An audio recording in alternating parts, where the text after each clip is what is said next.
Hey everybody, welcome back to Video Game So I got a fun and exciting episode for you guys today because it is release day for the System Shock Remake on the Nintendo Switch 2. I figured I would do a review because honestly when I played this remake when it first came out, I absolutely fell in love with it, and I think on Nintendo Switch 2 it has a lot of fun quality of life improvements, and I was definitely having the same fun here that I did back in 2023.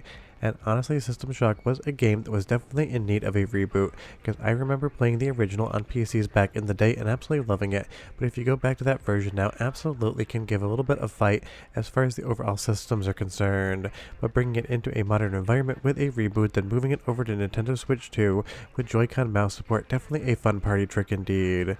Before we get too far involved though, do me a huge favor down below, hit like and subscribe, and ring that notification bell definitely helps us out.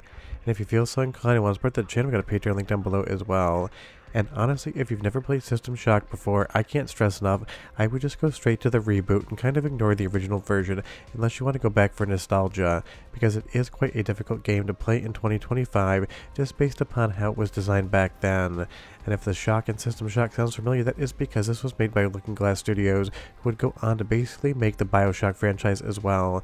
There's definitely a lot of thematic ties, even if the universe is different. If you are a huge Bioshock fan and you've never played the System Shock games before, you definitely should check them out because you're going to get a lot of fun stuff going on. And honestly, Nightdive absolutely nailed the brief when they made this reboot and bringing it over to Switch 2. This has been definitely a great experience. Now do be aware I am reviewing this on pre-release code, so by the time you get it, it'll be even better. But honestly, in my gameplay experience so far, I don't really have anything to complain about, so I'm not sure what they're going to make even more improved, but it definitely will be there in the release version. And just so you are aware, Atari and Nightdive did send me this early review code, but like every review on the channel, I am under no obligation whatsoever to say anything about the experience other than my actual opinions and thoughts. And honestly, I really do enjoy this reboot, so of course it's going to be positive, and we're going to talk a little bit about the Nintendo Switch 2 performance, that Joy-Con mouse mode, and kind of what you're getting outside of the fact that obviously it's on a handheld, so you're going to get that benefit versus something like a console. But System Shock Reboot definitely was an amazing game when I played it, and I absolutely love the overall graphical stylings here. It is halfway between a modern game as well as halfway between a retro game, because a lot of the textures in the game aren't going to be filtered, so you're going to see a lot of big chunky pixels on those textures, but obviously all of the models are filled with polygons here, so it's kind of in between both a retro aesthetic as well as a modern aesthetic, and I absolutely love that as far as an overall design ethos is concerned. And if you've never played System Shock before, trust me, you're in for an absolutely wild story. This thing just goes in so many different directions. There's so many different ways to play the game. It almost plays like a first-person shooter combined with a role-playing game, or at least some light elements thereof. And I love all of the new cutscenes here, and I especially love all of the different colorways that Nightdive went with when they decided to actually reboot and remaster this game. It's one of those things. This game exudes so much charm and personality. It is a universe that definitely feels tailor-made for my enjoyment because it has so many bright, vibrant colors in that neon spectrum. If you know me and you know the channel, you know I love colors that pop. And as far as this being over on the Nintendo Switch 2, performance-wise, I didn't really see any issues whatsoever in my entire time capturing this. Now this video is at 4K. I'm not sure what the internal rendering resolution is of the actual title, but everything looks clean here, and it really does have a very fun aesthetic. The only time I ever saw this drop any frames is during loading when you're going from one area to another in the game, but otherwise everything else worked perfectly fine. And you'll see here I do have Joy-Con 2 mouse look on. You can kind of play around with that because it is a really fun party trick. Now obviously the Joy-Con is not a mouse. It isn't a mouse in the ergonomic sense, because when you do put it flat on a table, it is taller than it is wide. And I really wish someone would make a jig that would actually allow the Joy-Con to kind of sit a little bit flatter to the table while also having a little bit more width, so you kind of have an overall better stable platform. It has nothing to do with System Shock, but it's one of those things. If it does exist, leave me a comment down below. But I would say this actually works relatively well, and I definitely think it works better than the overall analog control scheme, especially when you are in menus. And per the actual review notes that I was sent by Atari, it's going to be even better when you actually get the launch version of this game, because they say they're improving the overall mouse control support here, and honestly I'm not really sure how they would improve it all that much, because it really does just work. Outside of the fact that the Joy-Con is an awkward shape, everything else calibrates really well, and it really is nice to have something like this that if you are in dock mode or even on tabletop mode with the two Joy-Cons detached from the Switch 2, it really does make a big difference, especially here in the menus. But honestly, really what I was curious about this release was just how well it actually came over to the Nintendo Switch 2, because we obviously know Nintendo develops the best games for the Switch 2 as far as performance is concerned, and we definitely still do have some Switch 2 games that like to chug a little bit on the frame rates. But I would say the System Shock Remake here, absolutely rock solid stable performance all the way through the game that I've played so far. And do be aware, I'm just kind of showing you the beginning areas of the game, because if you've already played this, you know where the story is going, and if you haven't, I don't want to spoil anything for you whatsoever, because this, again, absolutely an incredible story that adheres accurately to the original version of the game. It just kind of feels like Bioshock before Bioshock ever existed, and it kind of feels like this is Rapture, except it's in space, not under the water. And it is one of those things, again, if you love the Bioshock universe and you haven't played these, you have to check it out. And I absolutely love how Nightdive remade all of the different characters in the original game and enemies with polygons and gave them so much charm and life, even if clearly that humanoid there is dead. But it's soundtrack sample one time, go ahead and listen to the audio quality and the great music, and I'll be right back with a ton more review. Welcome back to Citadel Station. We hope your somnolent healing stage went well. Today is the 6th day of 2.72. You are currently in the healing suites, located on the 1st level. Level 2 contains the research laboratories. 3 houses the Department of Maintenance, and the storage cells are in level 4. The flight deck is in level 5. Level 6 holds crew facilities and executive suites. Level 7 is systems engineering. Level 8 houses the Department of Security. The bridge is located on level 9, and energy systems on level R. All levels can be accessed by the elevator in Alpha Quadrant. The System Shock Remake has an absolutely amazing amount of music as well as voice acting that really go towards the world building of where you are, because trust me, this game is absolutely a vibe. If you play System Shock more than once, you don't need me to tell you where the story is going, because you know exactly where that is. And if you've never played it before, it would be a really bad thing for me to tell you what's going on in the story too much, because it would absolutely spoil a lot of the fun and intrigue. Just be aware that Shodan is a rogue AI and you need to stop her, and then basically everything else you can figure on your own. Because the reboot has an absolutely amazing story as did the original, and it's one of those things I want you to go in fresh and experience it 100% yourself, because you're really probably not going to know exactly where it's going until you finally beat the game. But again, for the Switch 2 version of this, absolutely something. It looks stunning on a 4K output, and that is how I am capturing it here and showing it to you.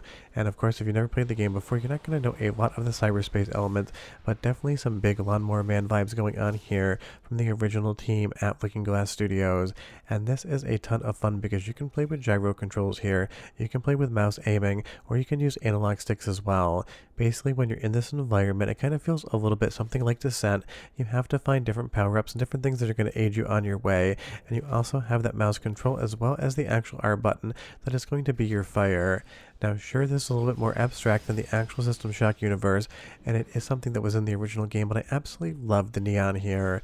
Again, I am very biased when it comes to colors. The poppier and more neon they are, the more I'm going to love them. There is no such thing as too much color in my opinion, but these sections are absolutely stunning, and again, absolutely fluid on the Switch 2. So as far as the performance is concerned, bringing it over to a less powerful handheld than all the systems that were on it when it came out, absolutely 10 out of 10 job from Nightdive. Can't really see anything wrong. Let's go to another soundtrack sample, 45 seconds, and I'll be right back with a lot more System Shock.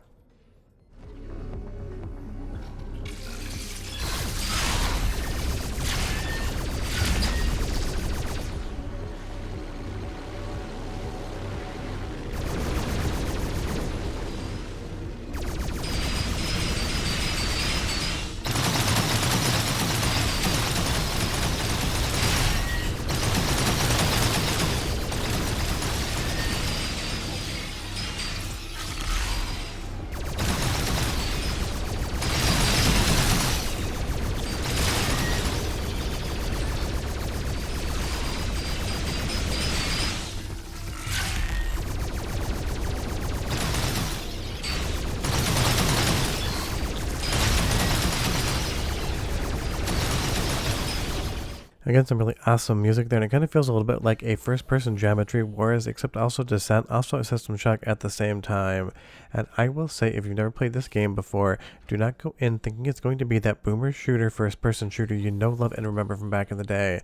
This is a slower game. It's a more methodical game.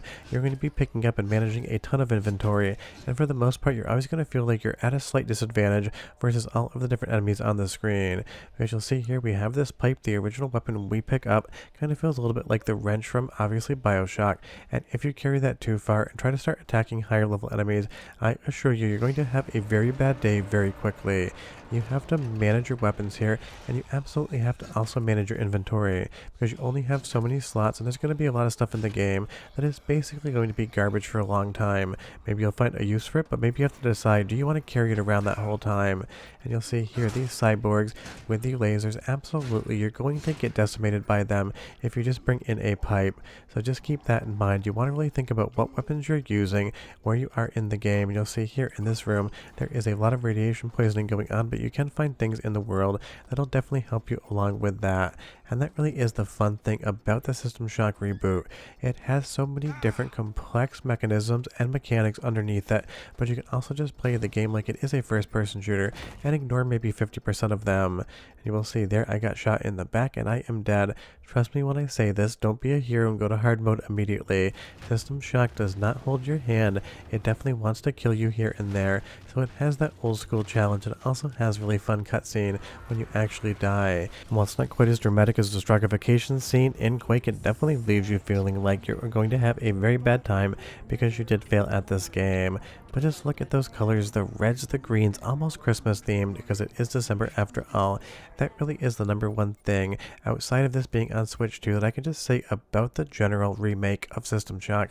It is absolutely a gorgeous looking game. It is one of my favorite games of the 2020s as far as the actual art design and colorways on offer are concerned. I totally understand it's not going to be for everyone, but for me personally, if you know me, you know the channel, and you know when I talk about color, this is exactly the type of thing I want. And do be aware that this is, again, basically a PC style game, so while you do have checkpoints, I can't recommend enough using saving as well, because when you get a good weapon, you get through a section, you might want to save before you go into the next fight. But trust me, you're not going to get unlimited ammo in this game. Ammo can be relatively a scarcity sort of item, and you definitely want to reserve it for just when you absolutely need to use it. If you have low level zombies and you've got some guns with ammo and you have that pipe, trust me, grab the pipe, beat them like they owe you money. It's going to be a lot easier than trying to use those bullets on low level enemies just to find out that you ran out of bullets when you really needed them the most. And that is the thing about System Shock. It always leaves you at a slight disadvantage. It always builds that tension. You always feel like if you succeed, it was by the skin of your teeth and not because you came in as some overpowered, ammo-loaded up beast of a space marine. It kind of is the complete opposite of something like Doom in all of the best ways, just because it really does have a great story. It really does slow down the pace, and it kind of feels like a survival horror game in first person. And as far as the port over to Switch 2 is concerned, it's also going to be available on the original Switch, but if you have the option between both, I would definitely go with the more powerful hardware, because that makes sense, because that is how I am reviewing it here. But System Shock Reboot is a straight up 10 out of 10 for me personally. If you like this type of gameplay, if you like these graphics, if you like these vibes, you're going to absolutely love this one. But short of that, we're done. I'm going to take the fight to the enemy, and I'm going to get shot straight through the head. See you next time. Bye-bye.